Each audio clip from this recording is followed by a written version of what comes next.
I'm pregnant! Huh? Oh, I see. That's great. Congratulations. I forgot to tell you, but I'm 8 months gone. Wait, what? 8 months already? Yep, I'll be having a home birth at Mom and Dad's place tomorrow. See you there. Tomorrow? You got a problem with that? No, I mean, it's great that you're doing a home birth at your mom and dad's place, but I just wish you'd have told me this a little earlier so I could have had a chance to adjust my plans. Excuse me? Since when did I have to get permission from my sister-in-law for everything I do? Are you my boss now? Anyway, you've been married to my brother, what, like 10 years now? How is it that you still haven't had any kids? I don't know whose fault it is, but there has to be something wrong with one of you. So, who is it? Are you a barren wasteland, or is he shooting blanks? In any case, I'm being kind enough to let the two of you look after heavily pregnant me tomorrow. Think of it as kind of like preparation for if you two ever manage to conceive. You better treat me well. I want to see the gratitude in every word, facial expression, and gesture. Why me? Because you're my brother's woman, obviously. Right, I see. So you'll be arriving tomorrow afternoon? That's right. Got it. 2 weeks later. Anya, sis, are you there? Hey, respond now. My room's like covered in dust. Did you really think this is acceptable? This is the room my little boy's gonna be born in, and you have the nerve to leave it in that state? Will you please get it cleaned up ASAP? Sylvie, I'm at work right now. What? You call that work? Don't make me laugh. You're just holed up in your room like always. Mom and Dad were complaining about how you're always up there typing away on your computer like some video game addicted cave-dwelling beast. I've told you this countless times since coming home, but I work from home. I can do my job entirely from my bedroom. Just because I'm at home during the day doesn't mean I'm lazing around or have nothing to do. If anything, I'm busier now that I was back in my office days. I'm not opposed to helping look after you while you're pregnant, but there's a physical limit to how much I'm able to do. Excuse me? I understand you're heavily pregnant, and I understand you can't move around as well as you used to. But that said, you can still do some things for yourself, and you don't need me waiting on you hand and foot 24/7. Not only that, but your mom's always around if you need her. Please stop trying to force everything on me. Wow, how dare you? Are you seriously trying to force your duties onto my elderly mother? How despicable. That's just bullying, plain and simple. You're bullying your mother-in-law. Who knew my sister-in-law had such a rotten personality? It's such a shame. I used to think you were nice back then when we first met, but it seems like you got too comfortable with my brother, and now you think you can say and do whatever you like. It's scary. Are you gonna bully me too? I'm gonna feel like super uncomfortable around you now. Oh, give me a break, Sylvie. I'm hardly telling you and your mom to do everything, am I? All I'm asking is that you do the things you can do by yourself, and that she help with the things she's able to help with. You're so horrible! How could you be this mean-spirited? You're like some kind of movie villain. You're twisted! Wah! Wah! Actually, I'm the one who wants to cry. The next day. Hey, Anya. Everything okay? Hey, Charlie. I heard from an old classmate who lives in the same neighborhood as my folks. Apparently, my little sister moved in with you guys when I got transferred away for work, and you've been having a real hard time of it lately. Is it true? Is everything okay, Anya? What's going on? Well... My sister and parents have always had a poor attitude towards you. I know that. But I did tell you to tell me if anything happened with him, didn't I? You could talk to me about anything. I'm sorry. I didn't want it to affect your work badly in any way, so I kept it to myself. Don't be silly, babe. You need to think about yourself sometimes, too. Everyone at work's really understanding, so please don't worry about that. What actually happened? Apparently, Sylvie fell pregnant and came back to your folks' place for her home birth. Wait, what? My sister is pregnant? Since when? That's the first I've heard of it. Oh wow, you mean she didn't tell you either? She says she's 8 months gone already. 8 months? Right? I was surprised too. She only told me the day before I came back home. Then she basically ordered me to go to your folks' place, where I was apparently obliged to be your personal servant, carer, and waitress, and expected to cater to her every whim at a moment's notice. Naturally, your mom and dad always have her back 100%, so I'm basically stuck in a house where it's constantly 3 versus 1. To tell you the truth, I'm finding it a little difficult. On the other hand, she most certainly is very pregnant. And out of consideration for the baby, I don't want to do anything that might cause her stress. I feel kind of trapped. Oh no, Anya. I think maybe it's best you come and stay with me. How does that sound? Huh? I know you stayed there to begin with because you had your own job to think about. And my transfer was only ever meant to last a year at the longest. But you started working from home after I moved away. Which means you don't necessarily need to be in that house for work, right? You do have a point. I've been working from home for about 6 months now, and what with everything that's been going on in the world, upper management decided recently that this style of working would be made permanent. Well then, surely we can make it work somehow if you come out here to live with me. Besides, if you come soon while I'm still away on transfer, it'll be easier for us to figure out where we want to live next after my transfer period comes to an end. And at that point, we could just up sticks and leave together. You make some good points. I'm gonna talk to my boss about this. I am technically classed as a remote worker, but I do still have to go into the office 2 or 3 times a month. The company covers my travel cost, but if I was to come and live with you in Delaware, they'd be covering plane tickets, which I kind of feel like I should let them know about in advance. You'd also have to make your place work from home suitable before I arrived. Ah, I see. I never thought of that stuff. You're right. It's best we have all of our bases covered. One thing I can guarantee you is that the internet here is about as fast as it gets. I can convert the spare bedroom into a study, too. Just say the word. In that case, I'm pretty sure they'll give me the go-ahead right away.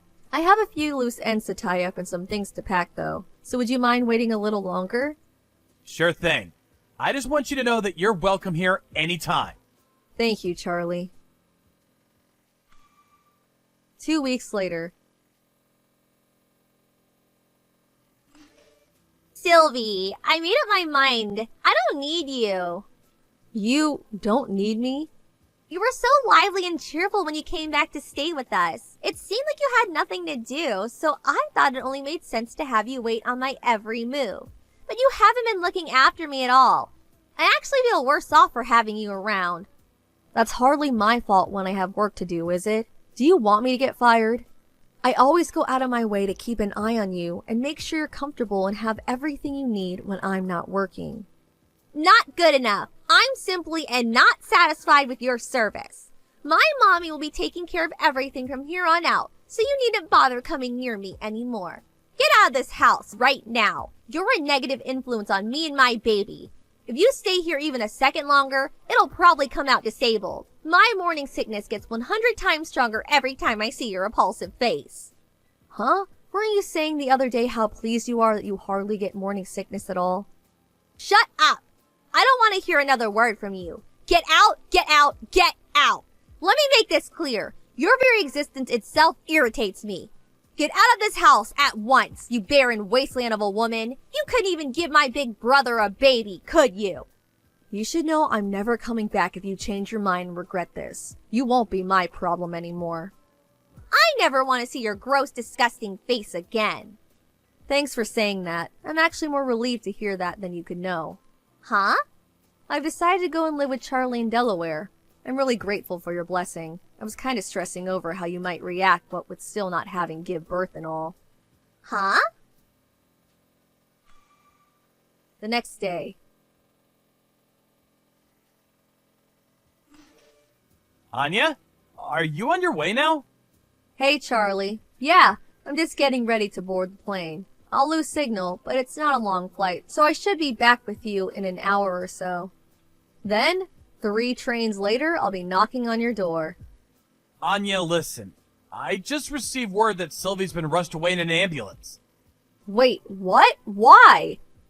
Apparently, she started getting severe stomach pains after eating my mom's cooking. Your mom's cooking? Oh no, no, no, no. She didn't, did she? Yeah, I think she did. It's always been a rule in our household to check that the ingredients in Mom's section of the fridge aren't out of date or rotten before using them. No exceptions. It's been over 8 years since Sylvie flew the nest to go live on her own for college. And I'm guessing she totally forgot about Mom's unsanitary culinary habits. Oh my, I think you might be right. I've been cooking all of her meals since the moment she came back. Come to think of it, I don't think your mom cooked for her even once.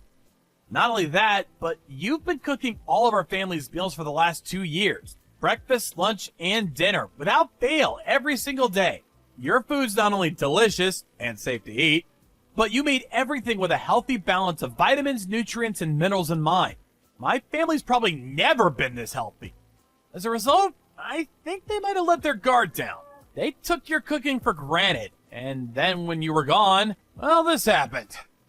Obviously, I hope Sylvie's okay, but how's the baby? Have you heard anything? Last I heard that she was experiencing labor pains and that she was most likely going to have the baby prematurely at the hospital. Oh no, isn't that bad? It's not great, but don't worry, you don't have to go. I took an emergency vacation from work, and I'll be heading down on the first flight tomorrow morning. Are you sure? I really don't mind. I think it's for the best you don't. I can just see it now. My sister hurling nonsensical abuse at you from her hospital bed the moment you walk in about how this is all your fault. Things might change, and we might need you to come on short notice, in which case I'll contact you. But for the time being, I'd really appreciate it if you could just hold tight. Okay, I understand. The next evening. Hey, Anya. I'm sorry it took so long messaging you. Hey, Charlie. It's fine. How's Sylvie and the baby? Are they both okay? I've been really worried about them. The birth went by without a hitch. I have a healthy 8-pound baby nephew. Sully's fine too, but... But... How to put this? Another problem seems to have emerged. Another problem? What happened? Okay, so you know how Sylvie's husband is white? Yes? And you know how Sylvie's also white? Yes, of course. What does this have to do with anything? The thing is, the baby's black. What? 1 month later. Anya! Anya! Hello? Anya? Please, will you come back? Pretty please with a cherry on top. My brother knows how to cook for himself. He'll be fine on his own. You'll be able to come back, won't you? Won't you? You should be prioritizing me and my little boy. I'm in the mother of all pinches here, Anya. Please! Oh my god, how did things get this way? Hello, Sylvie. I'm glad to hear you and your son are okay. I hate to have to tell you this, but even if I was to come back, I wouldn't be able to look after you like I was doing before. Why not? Things at work started going great when I moved out to Delaware to be with Charlie. He's really understanding of my remote work situation and goes to every effort to accommodate me. We also split the housework evenly. He's such a darling. I feel lucky to have him. But I'm struggling here. How can you live with yourself being all happy and content like that when I'm out here struggling? Looking after a newborn baby is so hard, you wouldn't believe. Like, gosh, how do people even do this? Not only that, but Mom's cooking is so bad, I fear for my life every time I eat. Your mom's cooking? It seems like me getting rushed away in an ambulance wasn't enough to make her learn her lesson. Because she insists on making me her special dishes every day without so much as a glance at expiration dates or whether there's a mold on the ingredients. I had no choice but to start cooking for myself. Can you imagine if my little Tyrone ate something she concocted? Not only that, but I caught her force-feeding him honey from a bottle with "not suitable for infants" clearly written on the label. He's only supposed to be on breast milk, but she keeps trying to feed him additive-riddled grown-up food. And rotten additive-riddled grown-up food at that. That woman is dangerous. My dad lacks a spine to do anything but look the other way and pretend it isn't happening, so he's no help either. Where's your husband in all this? He divorced me. Ugh, don't ask the questions you already know the answer to. I see. So we really did end up divorcing over that, huh? Well, what about little Tyrone's real dad? What happened with him? I don't know. He disappeared. What? Forget all that. None of it matters now. The point is you need to come home. You need to come home now. My ex-husband wants nothing to do with me. My only choice now is to raise him at my parents' house while trying to avoid either of us being hospitalized again by my mom's lethal cooking. The only people who were ever capable of keeping this place in functioning order were you and my brother. Please, me and Tyrone need you. Stop your complaining and just help us already. Ugh! Nope, sorry, but I really can't do that. Why not? I'm begging you here. Have you ever seen me like this? Have you? I'm not doing it for fun, I promise you. Please, I'm desperate here. I have a question for you, Sylvie. Did you notice how unhealthy living with you made me? Huh? Not only did your mom force me to do all the housework and cooking, but when you showed up out of nowhere, so pregnant you were ready to burst and demanded I be your live-in carer going on slave. To make matters worse, none of you seemed to understand the meaning of remote work and interrupted me upwards of 20 times a day, resulting in me barely ever getting anything done. My body was sending me desperate signals to get out. Then Charlie sent me a lifeboat and invited me to live with him, so here I am. Finally recovering while being reminded what it's like to live a normal life. And you suddenly demand I throw all of that away to come back and live with you guys in the madhouse? You can't blame us for that. I bet you just weren't looking after your health properly, or not scheduling properly or something. That's got nothing to do with us. Don't you dare try and blame your poor lifestyle choices on me and my family. I see. Yeah, there's no way I'm coming back. Why? Good luck with everything. Goodbye. Later on, my in-laws agreed to let Sylvie and the boy with the mystery father stay with them indefinitely through gritted teeth, since she genuinely had nowhere else to go. But I hear her relationship with the two of them is more tense than ever. In spite of that, her mom and dad are still the only people in the world she has to rely on. But her mother, being the worst combination of slovenly and stubborn conceivable, is even worse at child rearing than she is cooking. The hostile atmosphere that fills the house day in day out as a result of mother and daughter constantly locking horns is so thick, you could cut it with a knife. Upon seeing the horrific state of things, one of Sylvie's dad friends suggested they left Tyrone in the care of a foster home run by a lovely couple he knows. Apparently Sylvie wasn't opposed to the idea. Little Tyrone's innocent in all this, and the thought of him growing up in such an unpleasant atmosphere turns my stomach. I was relieved to hear about the plans to put him up for adoption. As for Sylvie, she owes heaps in compensation to her ex-husband, so she'll have no choice but to return to the world of work soon enough. Something tells me she won't be getting much time to rest from now on.